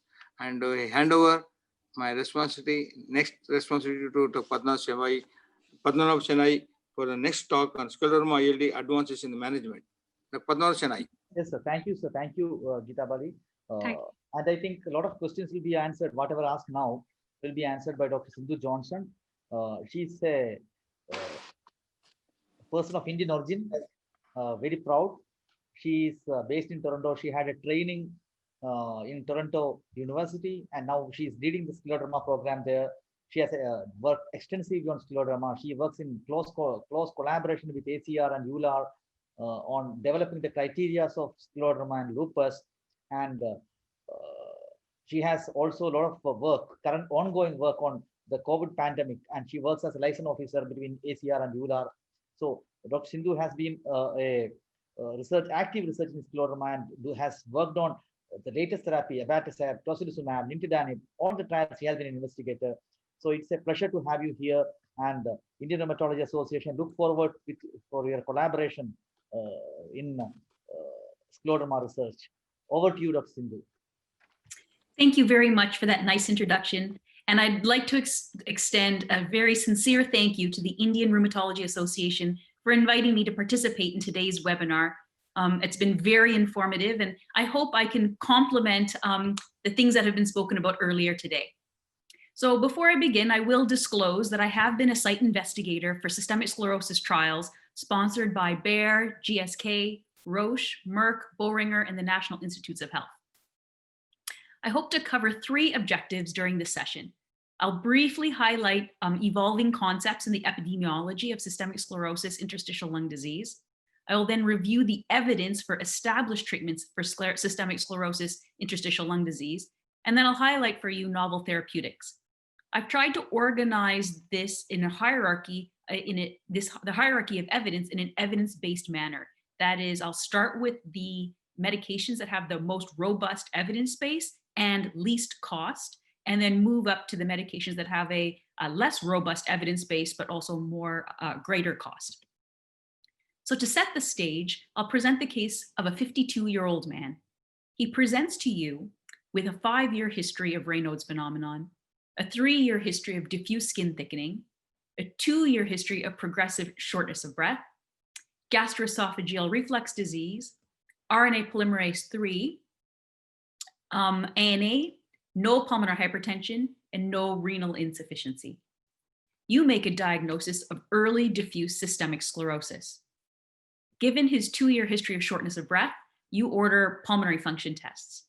You find that he has an FVC of 63% predicted, an FEV1 of 65% predicted, a TLC of 62% predicted, and a DLCO of 40% predicted. You order a high-resolution CT thorax and notice that he has bibasilar reticulations and ground glass opacities. You make a diagnosis of systemic sclerosis-associated interstitial lung disease. So now let me share with you some of our observations about the epidemiology of systemic sclerosis interstitial lung disease.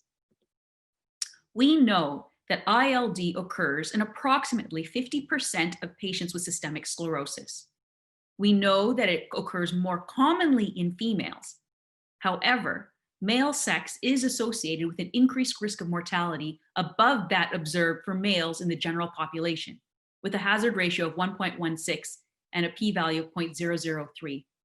We see this difference between men and women occurs not only early in the disease, but extends through the life course. So this suggests that although SSc-ILD is less common in males, it is a more aggressive disease. When we look at ethnic variations, we and others have observed that people of Afro-Caribbean descent have more frequent ILD compared to Caucasians. In North America, we've also noticed that patients of First Nations or indigenous descent more frequently have the diffuse subtype and interstitial lung disease relative to Caucasians. However, when evaluated in a universal healthcare system, there does not appear to be ethnic-based disparities in survival in patients with SSc-ILD. So now I'll introduce the evidence for the established treatments of SSc-ILD. The first major clinical trial in the modern era evaluated methotrexate versus placebo in early diffuse disease. Now, at that time, they defined early disease as less than 7 years duration. Unfortunately, the clinical trial investigators were unable to recruit to their targeted sample size, so they had approximately 35 patients per arm. So if you look at the bar graph, the neon green depicts the methotrexate group, and the dark green depicts the placebo group. And we have UCLA skin score, modified Rodin skin score, and physician global assessment across the x-axis. And across the y-axis, you have response to treatment. If you looked at just the raw data, you could see there was a difference favoring methotrexate. However, because they were unable to recruit to their targeted sample size, they were unable to demonstrate a statistical difference. And hence, this was decided to be a neutral trial. Over time, we have had access to the methotrexate data, and we reanalyzed the data using a Bayesian paradigm, which is not dependent on p-values or 95% confidence intervals. And what we found was that methotrexate confers a 3-to-1 to 4-to-1 odds in favor of a meaningful treatment effect on not only skin score, but also on lung function. The next major shift in the treatment of interstitial lung disease and systemic sclerosis were the two cyclophosphamide trials. The first cyclophosphamide trial, published in the New England Journal of Medicine, is referred to as Scleroderma Lung Study 1, looking at oral cyclophosphamide compared to placebo. At the same time, European centers conducted a placebo-controlled trial evaluating cyclophosphamide, but in this case, they studied intravenous cyclophosphamide. The oral cyclophosphamide trial was a double-blind placebo-controlled trial at 13 American centers, and they included patients with both limited and diffuse disease of less than 7 years duration. The IV cyclophosphamide trial looked at 5 centers in the UK. Again, they included patients with systemic sclerosis, but in this case, they had to have interstitial lung disease on lung biopsy or high-resolution CT thorax.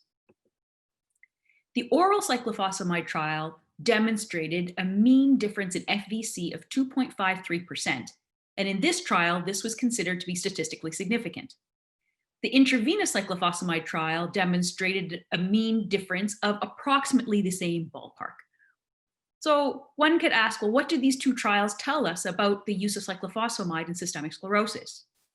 For me, there are 2 messages. Number 1, the magnitude of the treatment effect between the 2 trials is roughly the same, somewhere between 2 and 4%. Now, an optimist would call that a modest beneficial treatment effect.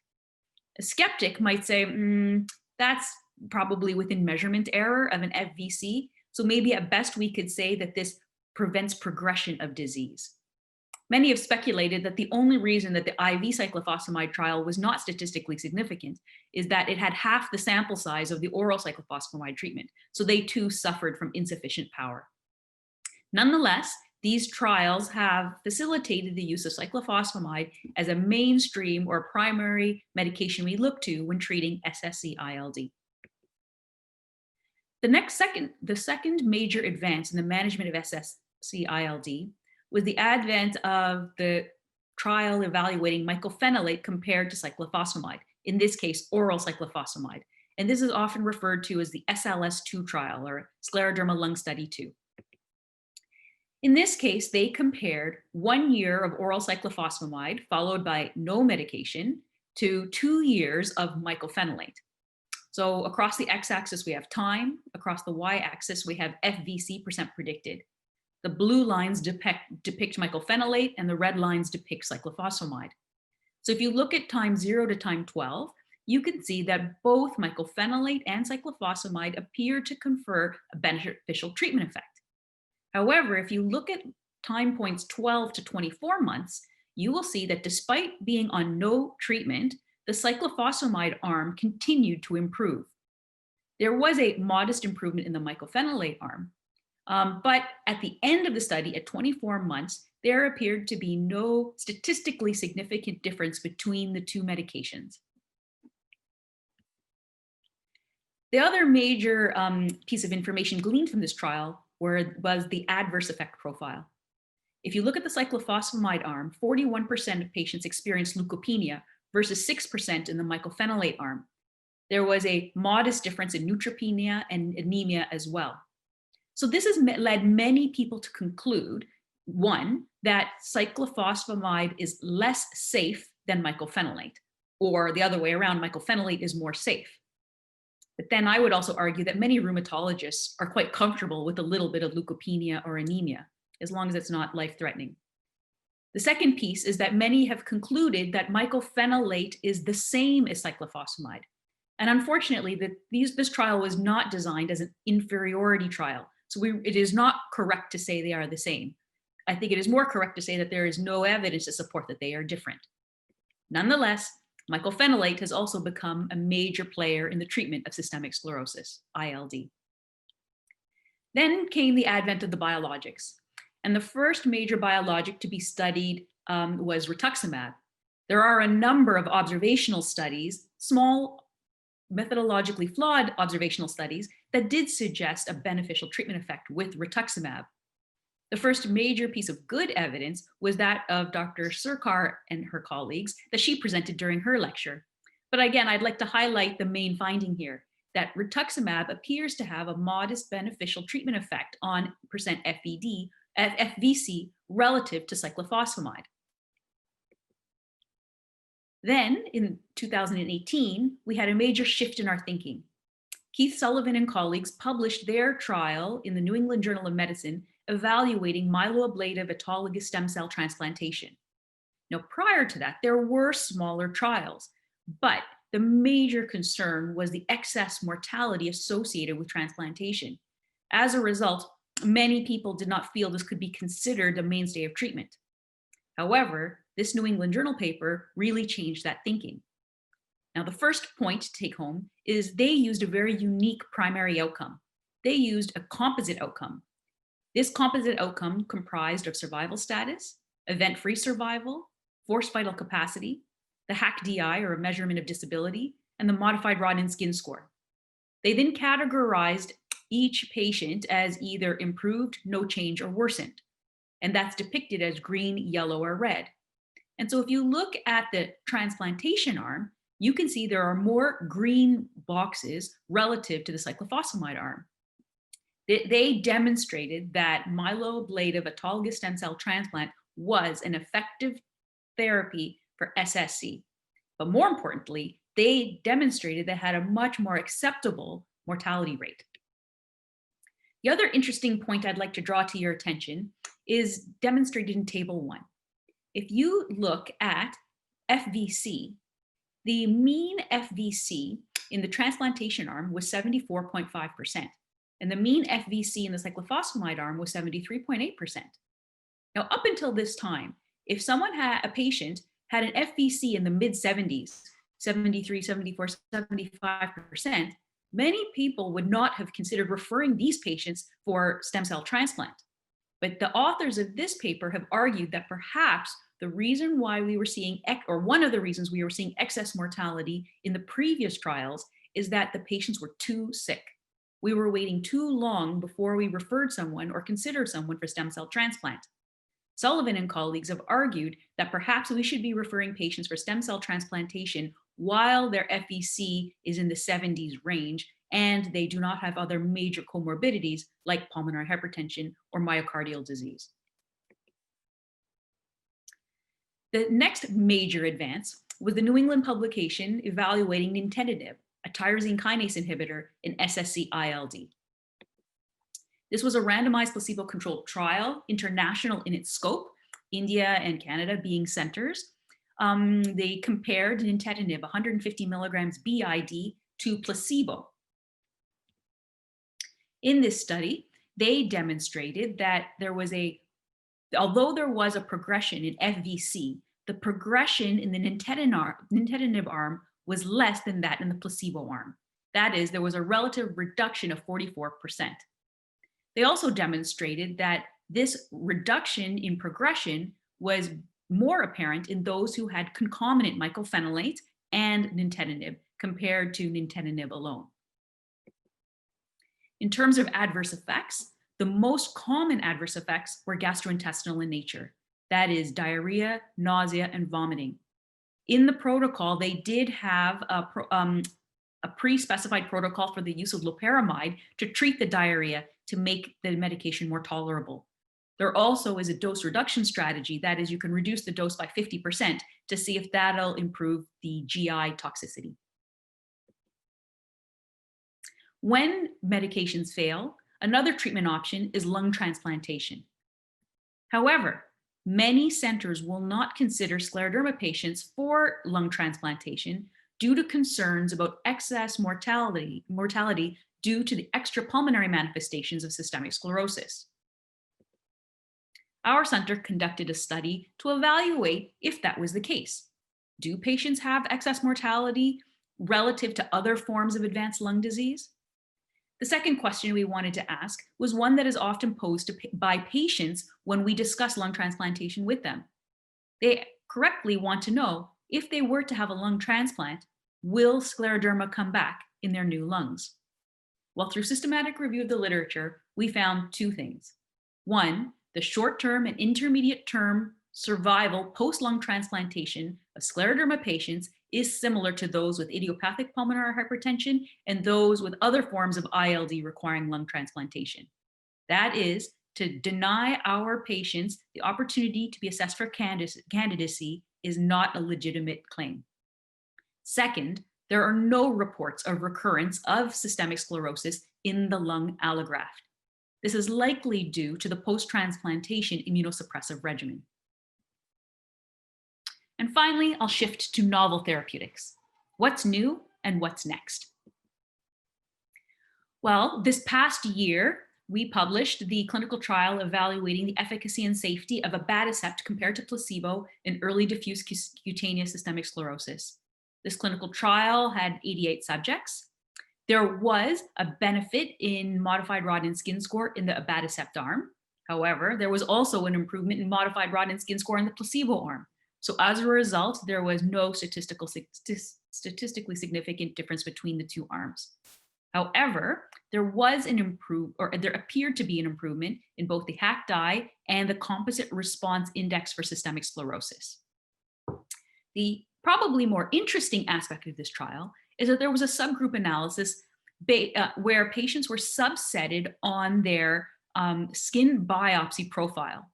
And what this trial demonstrated was that there was a decline in modified Rodnan skin score over 12 months that was statistically significant in the abatacept arm versus placebo in those who have an inflammatory gene expression and also in the normal-like skin gene expression. Although this does not change our conclusions about the value of abatacept per se for routine clinical use, this is shifting our thinking about clinical trials in systemic sclerosis. perhaps we should be subsetting patients based on their skin gene expression subtype. The more recent evidence is the phase 3 results of the tocilizumab trial. So Dr. Surkar presented the phase 2 trial, the Fascinate trial that was published 2 years earlier. And as she demonstrated, there was no significant effect on modified Rodnan skin score. However, the secondary endpoint of FVC suggested that tocilizumab has a beneficial effect on lungs. The phase 3 trial, which was published last month in Lancet Respiratory Medicine, had the same findings. The primary outcome was modified Rodnan skin score, and as depicted in this line graph, there was no statistically significant difference between placebo and tocilizumab. However, the secondary outcome was FVC. And in this case, they did find a statistically significant difference favoring the use of tocilizumab in preventing progression of FVC. Now, there appears to be global variation in the interpretation of both the focused and Fascinate trials results. Some centers interpret these secondary outcomes as thought-provoking, hypothesis-generating, possibly enough information to justify the use of tocilizumab for SSc-ILD.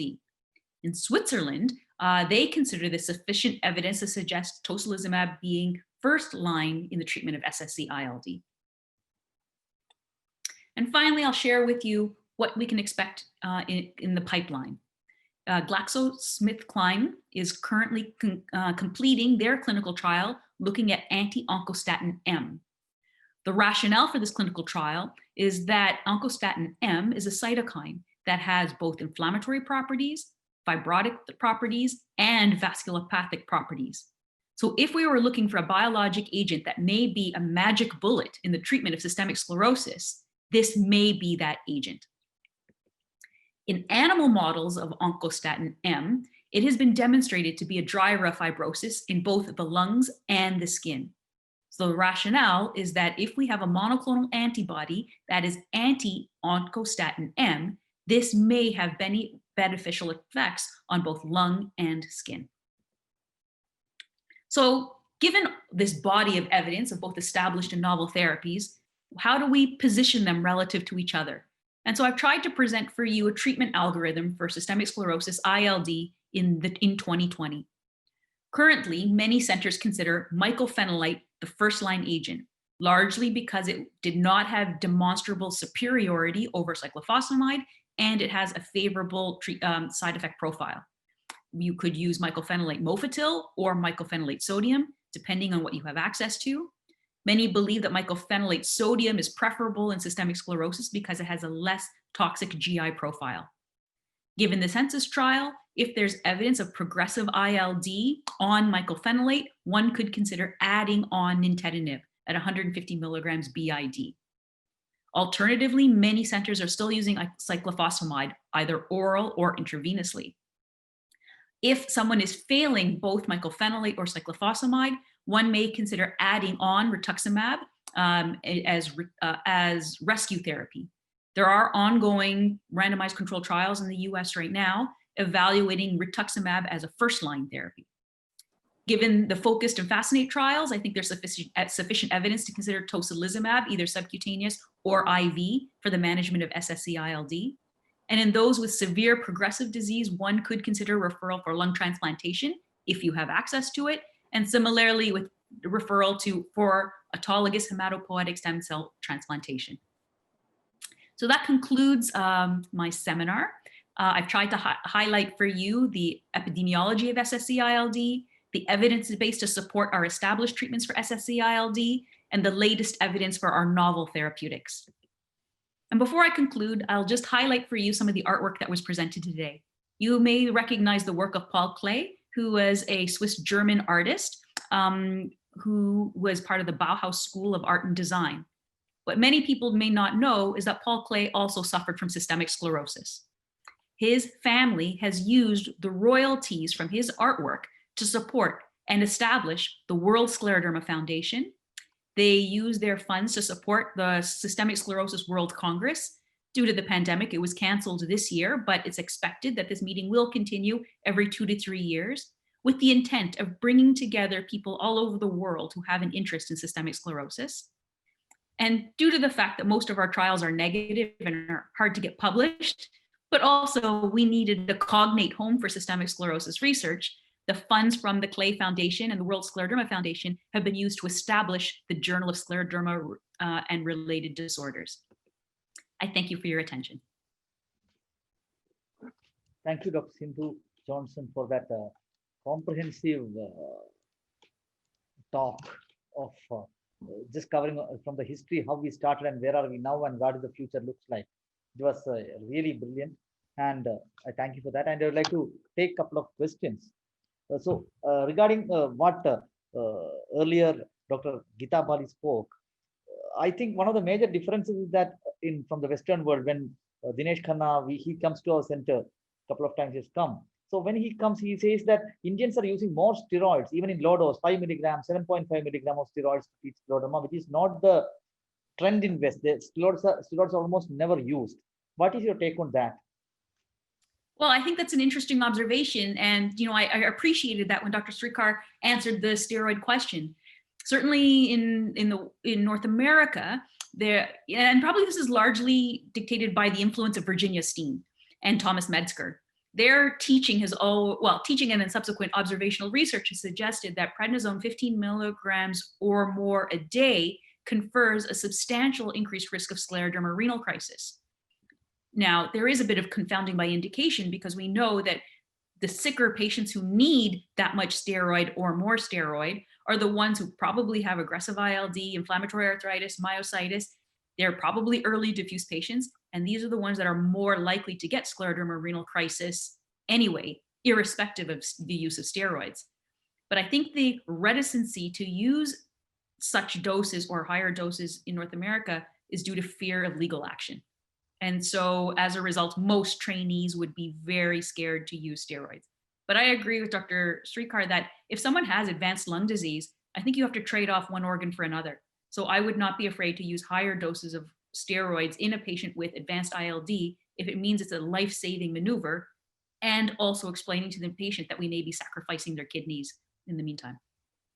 Dr. Pankti is asking one question regarding your study. Regarding beneficial effect on methotrexate, was the benefit dependent on time of initiation, or is it, have you analyzed that kind of data, early initiation versus late? So thank you for that good question. So the scleroderma, the randomized controlled trial that evaluated methotrexate evaluated patients that had early disease. I think the issue now about the use of methotrexate is the concern about inducing pneumonitis or making ILD worse. So we tend to reserve the methotrexate for the limited cutaneous patient who has an inflammatory polyarthritis that looks very much like rheumatoid arthritis. We feel more free to use the methotrexate in those patients. In the patients with early diffuse disease who are more likely to get ILD, we generally don't use methotrexate. The only important caveat I'll add to that is about access to care. In our system, we need to demonstrate failure of methotrexate before we can move on to a biologic agent. So often we will use methotrexate just for a very short period of time to demonstrate treatment failure so we can get access to a TNF or tocilizumab or rituximab. Next question is from Dr. Rohini Samant from Mumbai. What is the role of KL6 in guiding treatment to scleroderma? Do you think it is useful? Has it come to clinic? And so I think if we talk about what is the future of rheumatic disease management, and in particular scleroderma management, number one, I think biomarkers, KL6, gene expression, autoantibodies, I think that's going to help us more accurately identify subsets of patients. I think most people will now accept that systemic sclerosis is a very heterogeneous disease. We're probably treating a bunch of different diseases under that umbrella. So markers like KL6 may help us identify a more appropriate subset of patients to treat and how to treat. Unfortunately, we're just not at a point right now where that is part of routine care, and most centers don't have access to that kind of testing. Second, another question from Dr. Naveen. Is nintedanib trial, there was a 41 ml difference in lung volumes. Is it clinically significant? What to make out of it? Well, that is the question. Nearly every one of our clinical trials have what we would call a modest beneficial treatment effect. if you're an optimistic person, you would say that modest is good and let's treat the patient for that reason. But even cyclophosphamide only offers a 4% improvement in FVC. So I think the pessimistic view is that at least we're preventing progression. So let's prevent progression. That'll buy us more time. And hopefully in the next 2 years or 3 years, we will have better treatments. Yeah, I would like just add to what the question is. If somebody in the Synesis trial, there was an arm where there was placebo only placebo of the nintedanib was given, and there was an arm where mycophenolate was combined with nintedanib. So mycophenolate plus nintedanib versus neither mycophenolate nor nintedanib, there was a difference of almost 100 ml. So 5% of FVC, which is much more significant. So I think the future will be combining immunosuppression with antifibrotics. Maybe that is and trials are ongoing, as we know. Another question is, can we switch to cyclophosphamide if mycophenolate fails, and vice versa? But the question is, yes. if the first line treatment fails, whether you will switch to rituximab or switch back to one of the older therapies. That is the question. Oh, which would I do next? Okay, well, it really depends on access to care. I think if someone has the means or ability to access rituximab, I would rather add on rituximab. But unfortunately, in the Canadian system, rituximab is $13,000 a dose, and many people don't have insurance. So as a result, and intravenous cyclophosphamide is covered by the hospital budget, so the patient doesn't have to pay.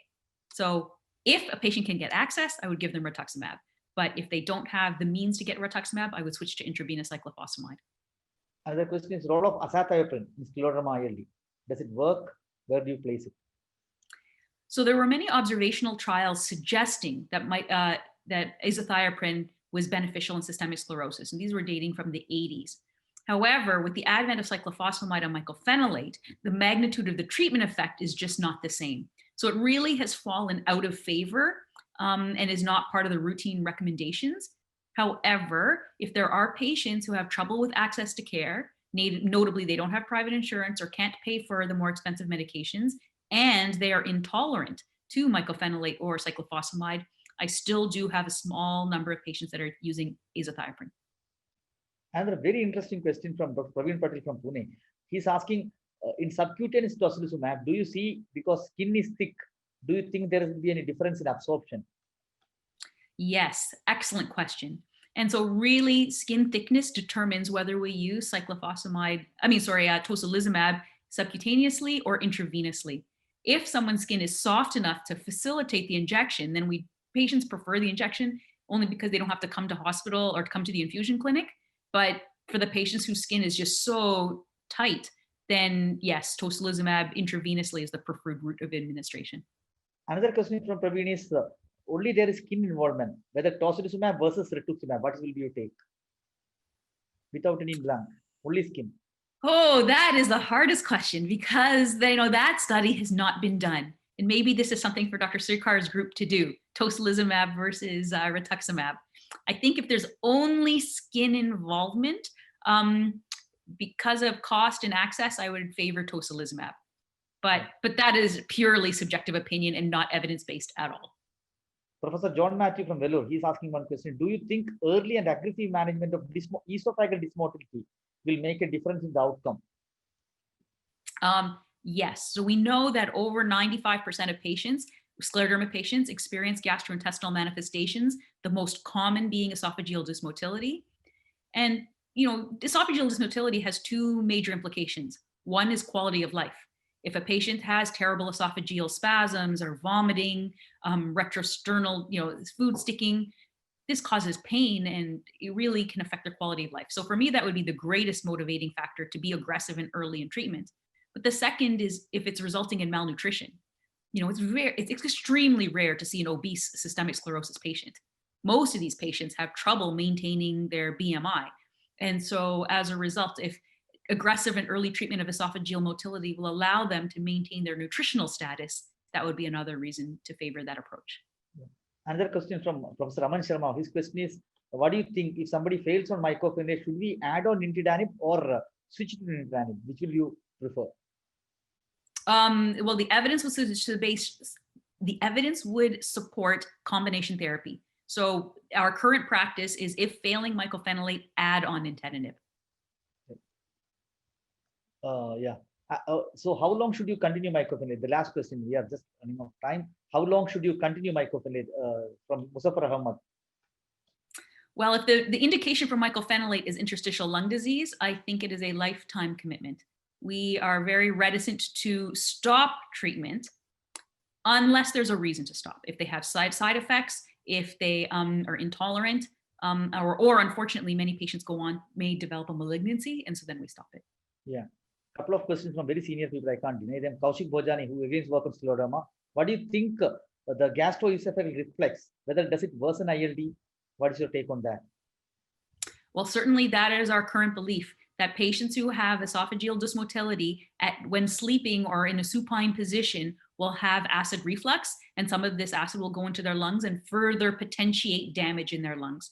So we are quite aggressive on both non-pharmacologic and pharmacologic counseling of these patients about sleeping with the head of the bed up, not eating meals too late at night, being aggressive in their PPI use, often super therapeutic doses. So what is the first line treatment for cardiac involvement in scleroderma from Professor Josna? Cardiac involvement. So it depends on what the manifestations are. So if their cardiac manifestations are due to inflammation and fibrosis of the myocardium, we are using mycophenolate and cyclophosphamide as we would for any other fibrotic manifestation of the disease. If there's cardiac dysrhythmias, then with the antiarrhythmics. And similarly, if their cardiac dysfunction is due to pulmonary hypertension, say right heart disease, then aggressive pH therapy. Dr. Abra Chaudhary has asked, this is one question close to my heart. Does PPI use GERD influence action of mycophenolate? Well, that is a question we get from the pharmacists quite a bit. And the pharmacists are often telling us to either discontinue or dose reduce either one of the agents. But the reality is, for all the reasons we just spoke about, they need the mycophenolate it's potentially life-saving or life-prolonging. And they need the PPI and even super therapeutic doses to manage the acid reflux. So although that is a theoretical or physiologic concern, we do not dose reduce either medication. I would like to share our data, which we have just unblinded last week. We tried a crossover trial of mycophenolate with PPI and H2 receptor blockade, ranitidine and esomeprazole, and 3 stages on the same patient, 25 patients data.